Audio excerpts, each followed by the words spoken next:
Work, మా శర్వాణి, తన job, career మొత్తం ఇప్పుడు మీ మీద ఆధారపడున్నాయి. నేను శాయశక్తులు ట్రై చేసి శర్వాణిని బెయిల్ మీద బయటికి తీసుకొస్తాను. మా శర్వాణిని బెయిల్ మీద బయటకు తీసుకొచ్చి తనకి న్యాయం చేయండి ప్లీజ్.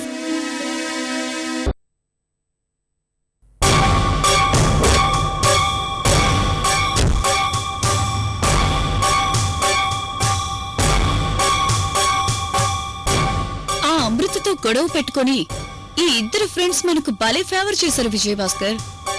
ఈ కేసు అమృత వాదించడం ఈ ఇద్దరు ఫ్రెండ్స్ కు ఇష్టం ఉండదు. అమృత తప్ప ఏ లాయర్ వాదించినా ఈ కేసు వాళ్ళు గెలవలేరు.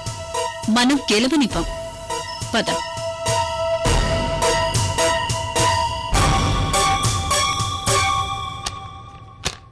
లత, నాకు టైం అవుతుంది, నే కోర్టుకు వెళ్తున్నా. అలాగేనండి. నమస్కారం లాయర్ రమణ గారు.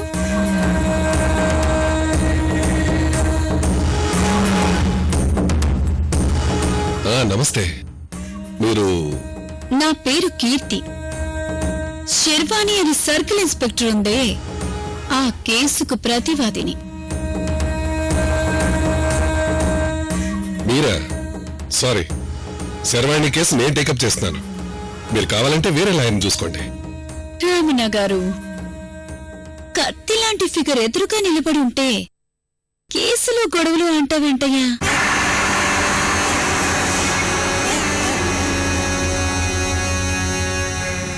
ఒకసారి నన్ను కింద నుంచి మీదకు స్కాన్ చేసి చూడు.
ఇదిగో లోపల మా ఆవిడుంది. ఏదైనా ఉంటే మన ఆఫీస్లో మాట్లాడుకుందాం. అక్కడికి వచ్చేసేయండి. ఆఫీస్లో ఎంతసేపు మాట్లాడుకుంటాం రమణ గారు? విజయభాస్కర్, మన గెస్ట్ హౌస్ రేపు మొత్తం ఖాళీయే కదా? ఖాళీయే కీర్తి. రమణ గారు, మన గెస్ట్ హౌస్ కు రండి. మీరు నన్ను మరీ మొహమాట పెట్టేస్తున్నారు. అసలు మీకేం కావాలి? అసలు మీకేం కావాలో అది చెప్పండి రమణ డార్లింగ్.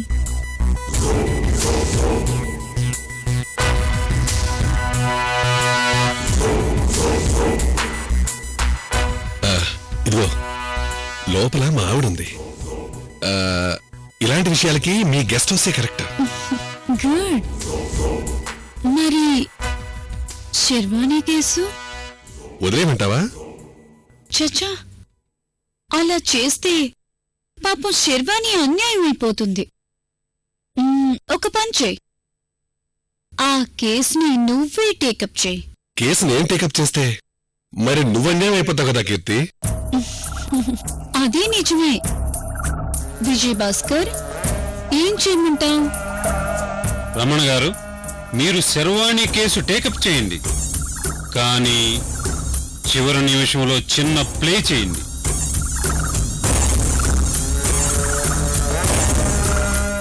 జస్ట్ ఈ ఒక్క ఫేవర్ చేస్తే చాలు. అర్థమైంది, అంతే కదా? ఇక మీరు మర్చిపోండి. మరి గెస్ట్ హౌస్ ఆ విషయం నేనెలా మర్చిపోతాను డార్లింగ్. ప్లీజ్ నేను చెప్పాను, టైం నువ్వు చెప్పు. నా ఫోన్ నెంబర్. నీ కాల్ కోసం వెయిట్ చేస్తూ ఉంటాను.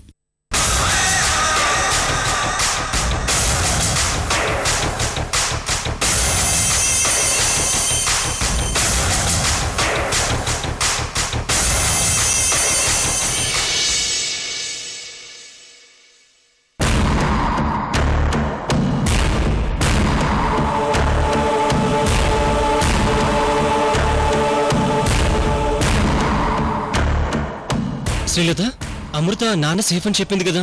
అబ్బా ఏంటండి మీ కంగారు? మీకు నేను ముందే చెప్పాను కదా, మామయ్య గారు అమృత పక్కన ఉంటే క్షేమంగా ఉంటారని. ఇందాకే అమృత ఫోన్ చేసింది, ఆల్రెడీ మామయ్య గారిని నందినిని పాపం తీసుకొని బయలుదేరి వస్తున్నానని. అదిగో కారు వచ్చినట్టుంది, అమృత కారు అనుకుంటా. రండి.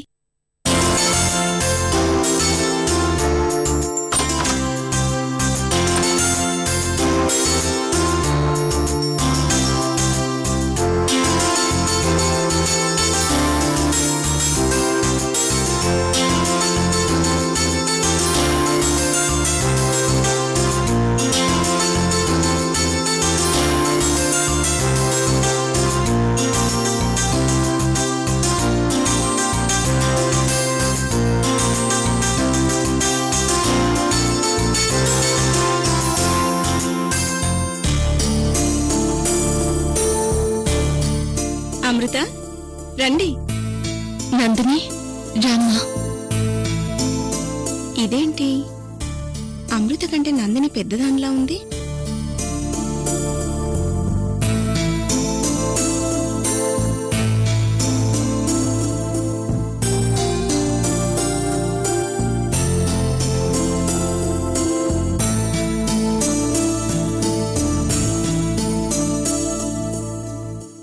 నందిని వెళ్ళి ఫ్రెష్ అయ్యరా. అలాగే అక్క.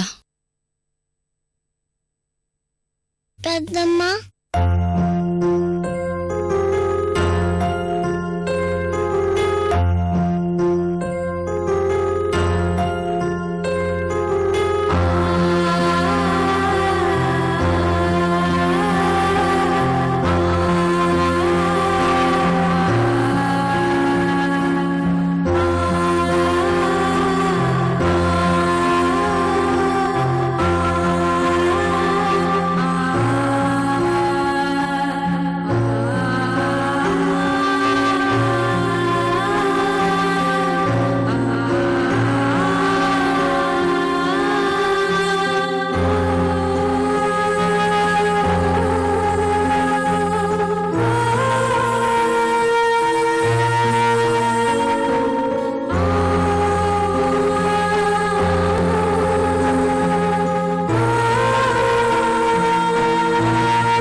ఏంటి తల్లి? ఇదిగో నేను మా అమ్మ నీ దగ్గరే ఉండిపోతాం పెద్దమ్మా, మాకెవ్వరూ లేరు కదా.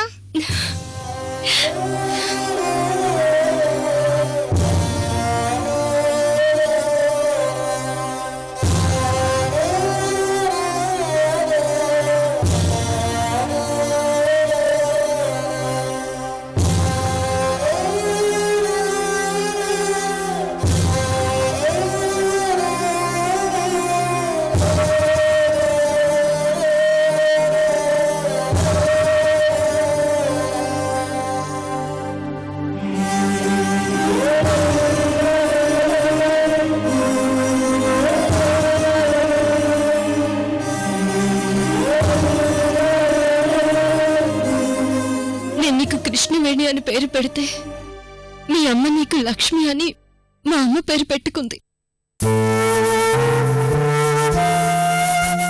అంటే నువ్వు మా అమ్మవి. ఈ రోజు నుంచి నువ్వు మా చెల్లి నేను మనందరూ ఇక్కడే హ్యాపీగా ఉందాం. ఓకేనా? మరి నాన్న?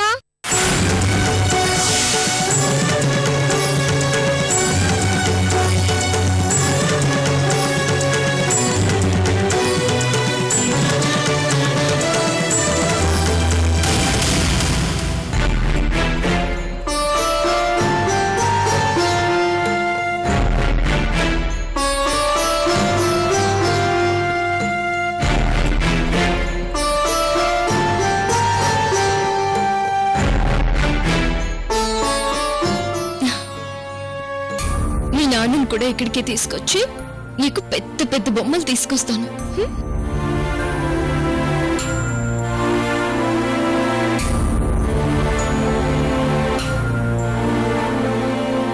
నందిని, నువ్వేడవకు. వెంకట్రావు ఎక్కడున్నా నేను తీసుకొస్తాను.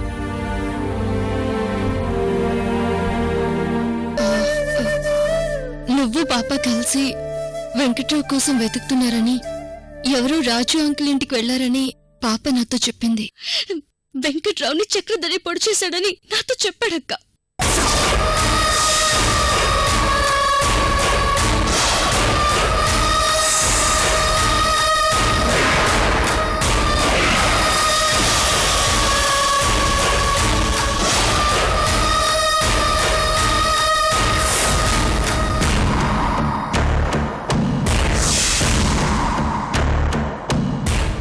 మా ఆయన్ని చూడాలనుందక్క. ఒక్కసారి నన్ను హాస్పిటల్కి తీసుకెళ్లి చూపించక్క.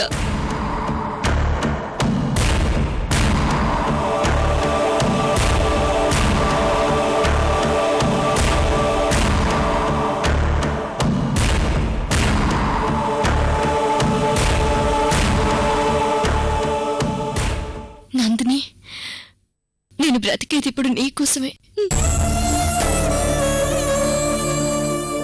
వెంకట్రావుకేం కాదు, నేను క్షేమంగా ఇంటికి తీసుకొస్తాను. నువ్వేడ్చి నన్ను బాధ పెట్టొద్దు.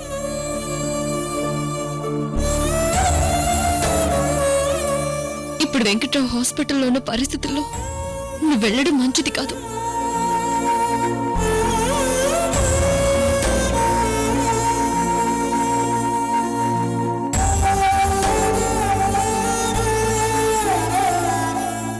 ఒక 2-3 రోజుల్లో నిన్ను పాపని నేను దగ్గరుండి తీసుకెళ్తాను. నువ్వు పాపని తీసుకుని లోపలికి వెళ్ళి ఫ్రెష్ అవ్వమ్మా.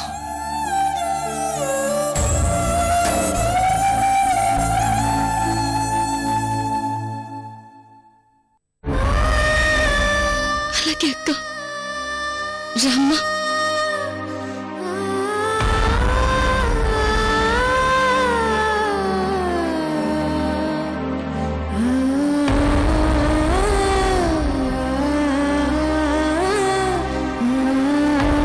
అమ్మా అమృత, ఇప్పుడు వెంకట్రావు పరిస్థితి ఎలా ఉంది తల్లి? కండిషన్ కొంచెం సీరియస్ గానే ఉంది అంకుల్.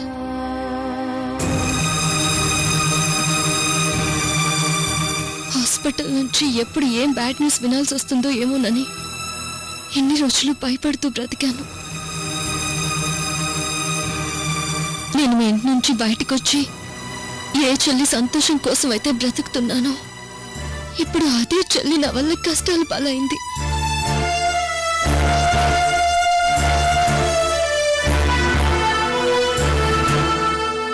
మా నందిని పాపని ఈ పరిస్థితిలో చూడాల్సి వస్తుందని నేను అనుకోలేదు అంకుల్.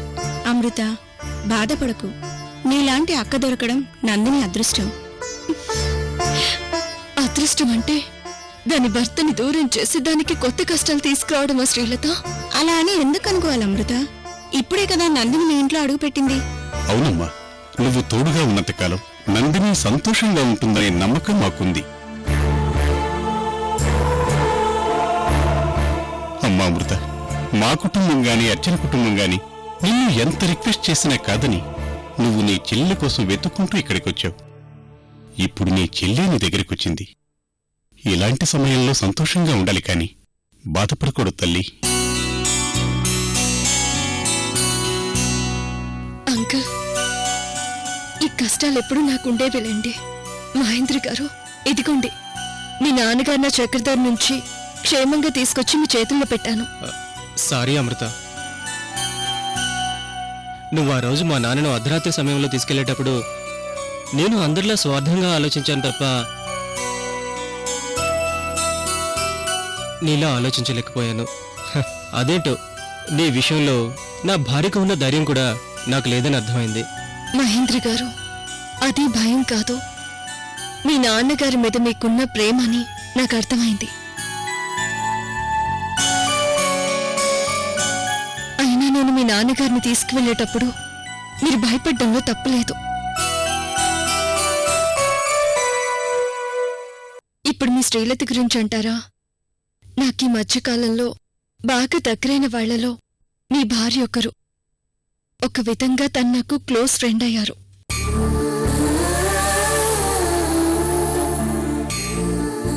అమ్మా అమృత, నాకు చాలా సంతోషంగా ఉంది తల్లి నిన్నలా చూస్తుంటే. నెక్స్ట్ టైం మా కొడుకు కోడలతో కలిసి మీ ఇంటికి భోజనానికి వస్తాను. నీ చేతి వంటతో పుష్టిగా తినేసి వెళ్తాను. సంతోషంగా మీకు నేను వండి పెడతాను అంకుల్.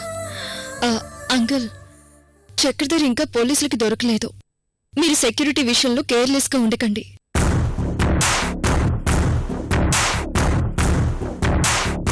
నేను ఒకసారి పోలీస్ డిపార్ట్మెంట్లో పై ఆఫీసర్స్ ని కలిసి చక్రధర్ మీద కంప్లైంట్ ఇస్తాను. మీరు మాత్రం వాడి విషయంలో అలర్ట్ గా ఉండండి. అలాగేనమ్మా. అవును అమృత, నాకు చిన్న డౌట్. మీ నందిని ఏంటి నీకన్నా వయసులో పెద్దదిగా కనిపిస్తోంది? ఆ డౌట్ మీకు కూడా వచ్చిందా? మీకు తెలియందేముంది శ్రీలత, ఏ ఆడపిల్లైనా పెళ్లి చేసుకుని ఒక బిడ్డకి తల్లైతే చిన్న వయసులోనే పెద్దవాళ్ళుగా కనిపిస్తారు.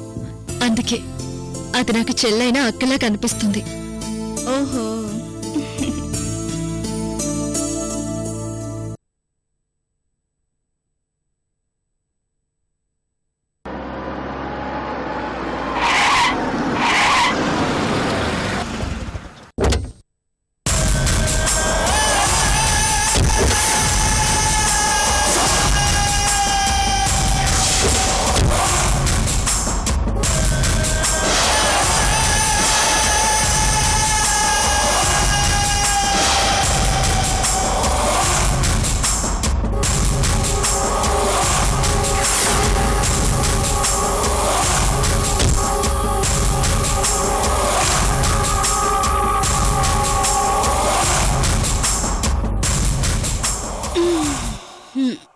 ఒరే బోసు డార్లింగ్, ఏది ఒకసారి అద్దము లిప్స్టిక్ ఇవ్వు. రెడీగానే ఉంది.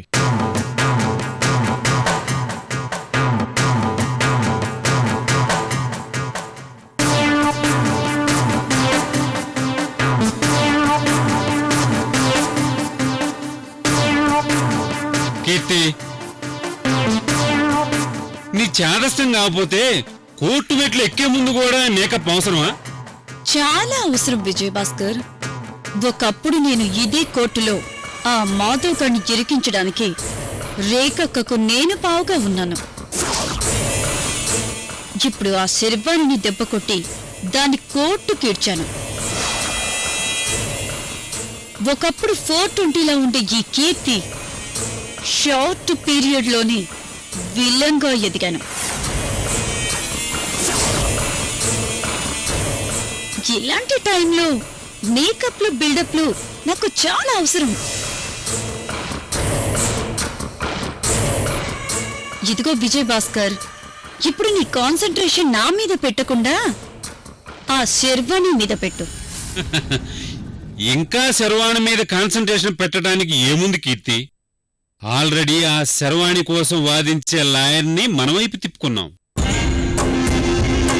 ఇక శర్వాణి జీవితంలో యూనిఫామ్ వేసుకోకుండా ఈరోజు కేసు ఓడిపోబోతుంది.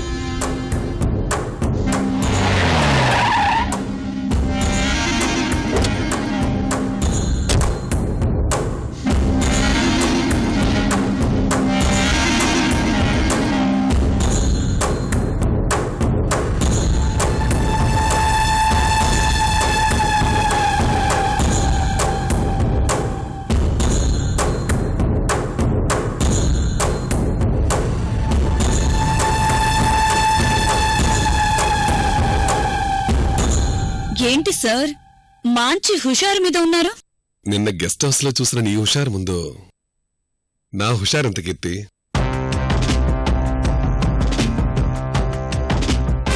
అది సరే, ఇవాళ కేసుని నువ్వేదో పొడి చేస్తావని నీ మీద ఆ శర్వాణి రేణుక బాగా ఎక్స్పెక్టేషన్స్ పెట్టుకున్నారు. మనకు కావాల్సింది కూడా అదే కదా కీర్తి. కాసేపట్లో కోర్టు వాదనలు మొదలవుతాయి. సరిగ్గా వాదనలు పీక్ స్టేజ్ లోకి రాగానే తెలివిగా కేసును బోల్తా కొట్టిస్తాను. కేసును నేను గెలిపిస్తానన్న నమ్మకంతో శర్వాణి రేణుకలు ఉన్నారు.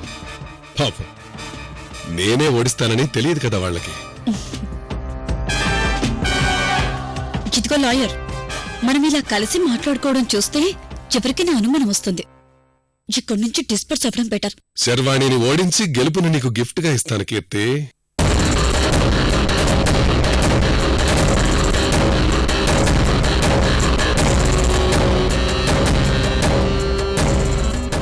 వీడికి గెస్ట్ హౌస్ మంత్రం బాగా పనిచేసినట్టుంది.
ఆ రోజు శర్వాణి మేడం, కీర్తి విజయ్ భాస్కర్ గారిని అరెస్టు చేయడానికి వెళ్తున్నాను, తేడా వస్తే శవం లేస్తాయని చెప్పింది.